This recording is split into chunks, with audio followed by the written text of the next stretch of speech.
femininity, a feminine woman.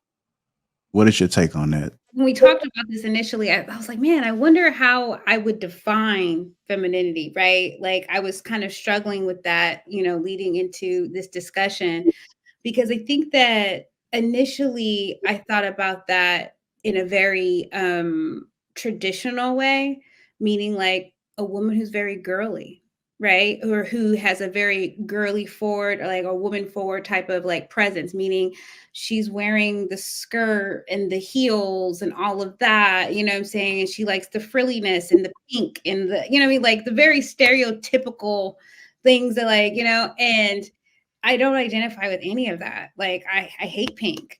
I prefer not to wear heels. You know what I'm saying? Like I'd rather have jeans on. There's all these things that like I feel like are stereotypical that comes with femininity that I just don't identify with. But if you ask my partner, he's like, "You are very feminine, Sabrina." Right. And so it's so interesting that like some of the things that I think of are not what applies to me, but other people would still find me to be feminine. So I'm really struggling with that definition, JR, is what I'm trying to say, because I don't know I don't know where to take it in that sense. All right. What about you, Dakia? Yeah, I'm like she said, I think it depends on what you're defining femininity as. Like she said, if it's girly, then I'm one of probably the girliest people that you'll meet. I'm obsessed with pink. I do ballet. There's always pink around me. I love a good rom-com and R&B ballad, preferably from the 99s and 2000s.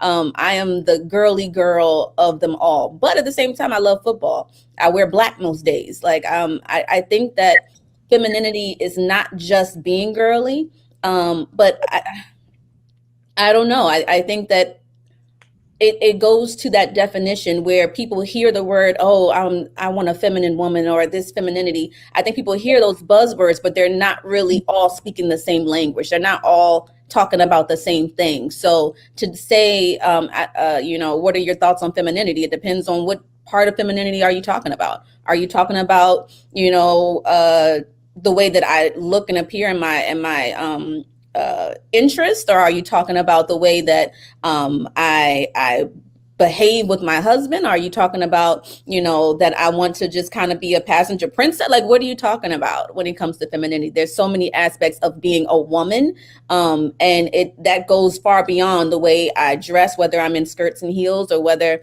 I'm in sweats and sneaks. I think that being a woman is so multifaceted. Being feminine is multifaceted, and it can't be just defined as the girly girl or the submissive chick or the whatever. It's just it's so Now that you mention that, I feel like a part of femininity, sometimes the way that I hear femininity explained from a man's point of view is so much different than what women think. So we went immediately to the way that we're presenting, right? Like clothes and the things around us and like how our decoration. Sometimes I feel like when I hear men talk about that, I think they're talking about it almost from like a nurturing standpoint. Like how nurturing or supportive is she? Like, you know what I mean? Like, is she creating an environment where I feel like, she has my back and she wants my best interest? I think that there are some stereotypical ideas in there too. Like, does she cook and clean for me? Does she take care of the kids? Like, is she the primary caretaker of the kids? Like, I think that there's some of that in there too, which is fine if that's how they want to define it. I'm not the cook in my relationship either. Yeah, your fiance throws down in the kitchen. I don't have children, but I feel like I'd be a pretty primary caretaker. So there's things. I think like there's also behaviors, and then there's also and you did say this, Dakia, right? Like this idea of being passive, right? And I do think that that is like a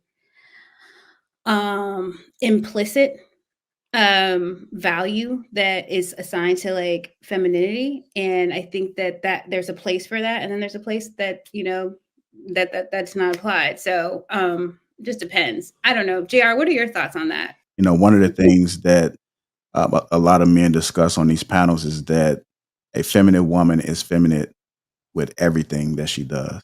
Like she doesn't turn it on or off. She's consistent in the way she speaks, the way she behaves, the way she moves.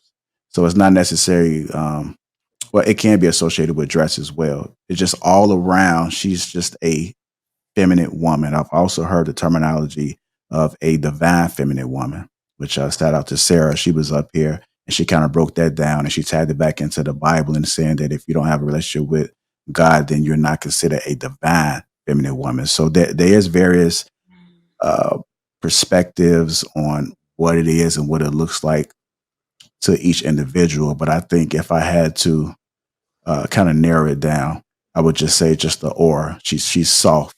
You know, she's not aggressive. She's not combative. So these are some of the things that's just being mentioned when we are having these discussions. So I don't know if that gives a little bit more context, or at least I'm trying to narrow it down for you, so it's just not all over the place when we discuss it. Sometimes women have to be in a masculine. There are certain situations where she has to be aggressive. So if a man was to come and walk up to you, and he tries to speak with you, you reject him. Should you still be soft in those moments, or is that a moment where you have to turn it up a little bit and be aggressive? What are you guys' views on that? I don't know. I mean, I feel like there's a way of being um, firm and direct that is still feminine. I think there's a way of even being aggressive that is still feminine.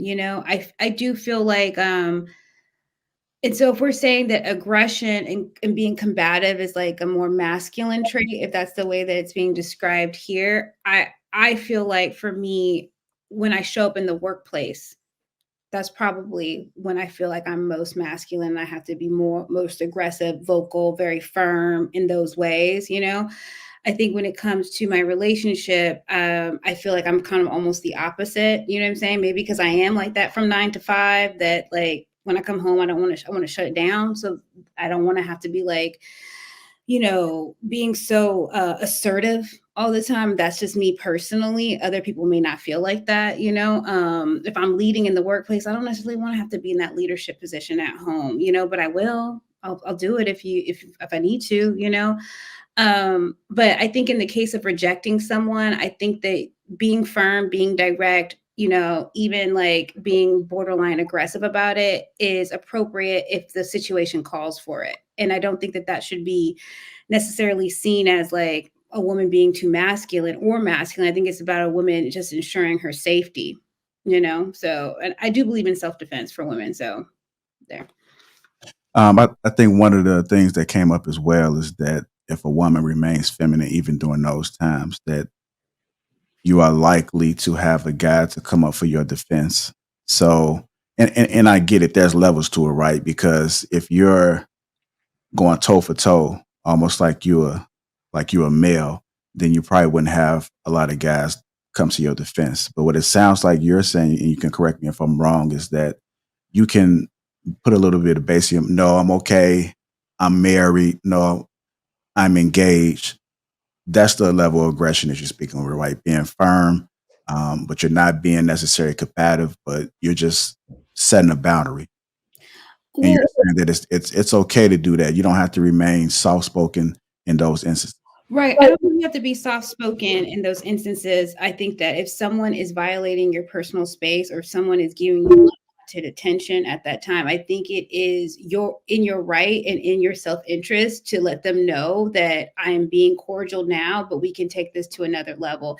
And I do believe that women should be able to defend themselves physically if that person doesn't get the point. I don't think that a woman should necessarily rely on a third party man who she doesn't even know to come to her defense. That's just stupid. You have to be prepared to take care of yourself. I would love to say that another man is going to jump in when they see another man being inappropriate, but I've seen instances where that doesn't happen, to be honest with you. Do you know what I mean? I've seen instances of that happen where I think they kind of laugh about it. They're like, oh man, he's being stupid. Oh, he doing too much, blah, blah, blah, blah. But there's no physical interference in that. And so that's why I was like, as a woman, you can't just rely on the men around you to help you. You have to be prepared to help yourself. And I think that that's still being feminine. It's just survival mode. You know what I mean? Like you have to survive. So that's my personal opinion. Okay. All right, the kid. You want to add anything? No, I mean, she pretty much summed it up. I think that there's this disconnect that says that femininity means passiveness or weakness. I Or think, helplessness. or Helplessness. hopelessness. I'm Yeah. not a damsel in distress. I think that as a woman, and femininity, womanhood, whatever you want to call it, I think that also means strength. I think that a feminine woman can be strong. I think that we don't want to discount the strength of a woman. The strength of a woman is what brings life. It's what supports and is the backbone, and it's all these things. So to just discount that strength is doing a disservice to the totality of the woman.